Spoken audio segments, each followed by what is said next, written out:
Guys 3 million subscriber से अब हम कुछ ही दूर हैं। अगर आपने अभी तक हमें सब्सक्राइब नहीं किया तो जल्दी से सब्सक्राइब करो।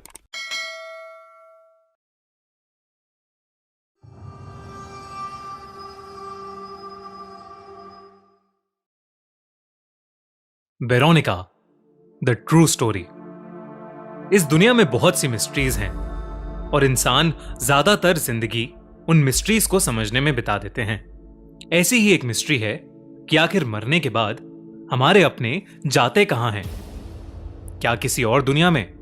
कहते हैं कि इंसान चाहे तो मरे हुए लोगों से भी बात कर सकता है, उन्हें उनकी दुनिया से इस दुनिया में भी बुला सकता है।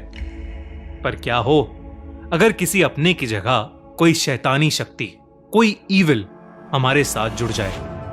कुछ ऐसी ही कहानी है स्टेफनी की, जिसकी सच्ची कहानी के ऊपर वेरोनिका नाम की एक हॉरर फिल्म भी बनी है। आइए सुनते हैं वो कहानी आखिरकार क्या है। स्टेफनी अपने पेरेंट्स के साथ स्पेन की कैपिटल मैड्रिड में रहती थी। वो अपने पेरेंट्स की इकलौती बेटी थी, इसलिए वो उससे बहुत ज्यादा प्यार करते थे। पर स्टेफनी के दोनों ही पेरेंट्स वर्किंग थे। कभी कभी उन्हें रात को आने में बहुत देर हो जाती थी। इसके चलते वो स्टेफनी की देखभाल के लिए सिस्टर पैमेला की मदद लेते थे। सिस्टर पैमेला बचपन से ही स्टेफनी को जानती थी और स्टेफनी का मन भी सिस्टर पैमेला के साथ लग जाता था। इसलिए स्टेफनी के पेरेंट्स उसे बिना किसी टेंशन के सिस्टर पैमेला के साथ छोड़ देते थे। स्टेफनी की बेस्ट फ्रेंड का नाम एंजेला था। कुछ ही समय पहले एंजेला के बहुत अच्छे दोस्त माइकल की एक रोड एक्सीडेंट में मौत हो गई थी। उसकी मौत के बाद एंजेला चुपचाप ही रहा करती थी। स्टेफनी ने एंजेला का मन बहलाने के लिए एक बार उसे अपने घर नाइट स्टे के लिए इनवाइट किया। उस दिन स्टेफनी के पेरेंट्स को ऑफिस में देर तक रुकना पड़ा था, इसलिए उन्होंने सिस्टर पैमेला को रात में बच्चों के पास भेज दिया था। अब घर में स्टेफनी और एंजेला बातें कर रहे थे और सिस्टर पैमेला घर के गार्डन में ईयरफोन्स लगाकर वॉक कर रही थी। स्टेफनी एंजेला से बात करने की कोशिश कर रही थी, पर एंजेला ज्यादा कुछ बोल नहीं रही थी। फिर जैसे ही सिस्टर पैमेला घर से बाहर की तरफ गईं, एंजेला की आंखें एकदम से चमक उठीं। उसने स्टेफनी से कहा कि यह रात उसके लिए बहुत स्पेशल है, क्योंकि उस रात वो उससे बात करने वाले थे। स्टेफनी थोड़ी कंफ्यूज्ड हो गई और इस कंफ्यूजन में स्टेफनी ने एंजेला से पूछा कि वो किससे बात करने के लिए कह रही है। तभी एंजेला ने अपने बैग से एक लकड़ी का बोर्ड निकाला और उसे टेबल पर रखा और स्टेफनी से कहा, माइकल से। स्टेफनी को अभी भी कुछ समझ नहीं आ रहा था, क्योंकि माइकल कुछ ही समय पहले गुजर चुका था।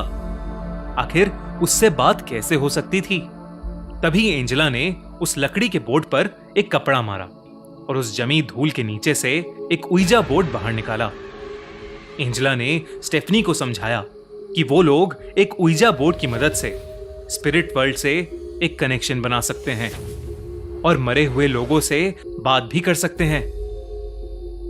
स्टेफनी को यह सब थोड़ा अजीब लग रहा था, पर उसने कई महीनों से एंजेला को इतना एक्साइटेड नहीं देखा था और इसी के चलते उसने एंजेला का साथ देने का सोच लिया। और शायद यही स्टेफनी की सबसे बड़ी गलती थी। कमरे की लाइट्स डिम करके वो दोनों उस उइजा बोर्ड पर अपने हाथ रखकर बैठ गए। एंजेला कुछ धीमी आवाज में बोलने लगी और फिर एकदम से एक अजीब सा सन्नाटा हो गया। एक ऐसी शांति जो शोर से भी ज्यादा तंग कर दे। तभी एंजेला छत की तरफ देखकर बोली, माइकल, माइकल, क्या तुम यहीं हो? मुझसे बात करो माइकल। एंजेला के बार बार बोलने पर भी कोई जवाब नहीं आया। स्टेफनी को अब लगने लगा था कि ये सब करने से कुछ नहीं होगा और उसने अपना हाथ उइजा बोर्ड से हटा लिया। लेकिन जैसे ही स्टेफनी ने अपना हाथ उस उइजा बोर्ड से हटाया, उसी वक्त पूरे कमरे की खिड़की दरवाजे बजने लगे। तेज हवाएं चलने लगी और एक भयानक आवाज पूरे कमरे में गूंजने लगी। अंदर ऐसी हलचल देखकर सिस्टर पैमेला दौड़कर अंदर आई और जब उन्होंने वो उइजा बोर्ड वहां पड़ा हुआ देखा तो उनकी हालत ही खराब हो गई। उन्होंने तुरंत ही उस बोर्ड को उठाया और घर से बाहर ले जाकर कुल्हाड़ी से उसके टुकड़े टुकड़े कर दिए। पर सिस्टर पैमेला जैसे ही वापस अंदर आईं, उन्होंने जो देखा उससे वो समझ गईं कि शायद उन्होंने स्टेफनी और एंजेला को बचाने में देरी कर दी है। अंदर उस कमरे में एंजेला जमीन पर बेहोश पड़ी थी और स्टेफनी एक कोने में बैठी हुई थी। एक काली परछाई स्टेफनी के सर के पास खड़ी उसके सर को सहला रही थी। उस काली परछाई को देखकर सिस्टर पैमेला बहुत ज्यादा घबरा गई। वो जैसे ही स्टेफनी के पास जाने लगी, सिस्टर पैमेला की आंखों के सामने वो काली परछाई स्टेफनी के अंदर समा गई और स्टेफनी को फिट्स यानी मिर्गी के दौरे पड़ने लगे। सिस्टर पैमेला जैसे ही उसके पास गई, स्टेफनी के दौरे रुक गए और स्टेफनी ने एक भयानक नजर से सिस्टर पैमेला को देखा। स्टेफनी की आंखें गुस्से से लाल थीं और उसका चेहरा नीला पड़ चुका था। उसने सिस्टर पैमेला को एक जोर का धक्का मारा और वो हवा में उड़ती हुई कमरे से बाहर गिर पड़ी। सिस्टर पैमेला इतना डर गईं कि उस घर को छोड़कर ही भाग गईं।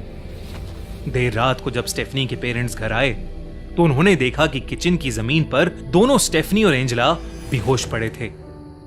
करीबन 2 दिन हॉस्पिटल में रहने के बाद दोनों लड़कियां ठीक हो गईं, पर स्टेफनी अब पहले जैसी नहीं रही थी। मानो उसके अंदर की मासूमियत, उसके अंदर का बच्चा अब मर गया था। सिस्टर पैमेला को ढूंढने की बहुत कोशिश की गई, पर वो कहीं नहीं मिली। जिस दिन स्टेफनी के पेरेंट्स उसको घर वापस लेकर आए, उसी दिन से स्टेफनी के साथ अजीब से हादसे होने लगे। पूरे घर में उसे एक काली परछाई भागती हुई दिखाई देती थी। पूरी रात उसके दरवाजे को कोई खटखटाता रहता था। स्टेफनी की हालत दिन ब दिन खराब होती गई। स्टेफनी अपने भाई बहनों पर किसी कुत्ते की तरह भौंकती थी और उसे रोजाना 5-6 फिट्स आया करते थे। स्टेफनी के पेरेंट्स ने उसे अच्छे से अच्छे डॉक्टर्स को दिखाया, पर फिर भी उसकी हालत सुधर नहीं रही थी। एक दिन स्टेफनी की मॉम उसके पास बैठकर उसे अपने हाथ से खाना खिला रही थीं कि तभी बिस्तर पर बैठे बैठे ही स्टेफनी के शरीर पर घाव जैसे निशान आने लगे। वो गहरे घाव उसके पूरे शरीर को ढकने लगे। जैसे ही स्टेफनी की मॉम ने स्टेफनी को हाथ लगाया, उन्हें बेड के साइड में एक बड़ी सी काली परछाई दिखी और वो अपने बड़े बड़े नाखूनों से स्टेफनी के गले को खुरच रही थी। स्टेफनी की मॉम ने जो देखा, उसे देखकर उनकी चीख निकल गई और वो वहीं बेहोश होकर नीचे गिर गईं।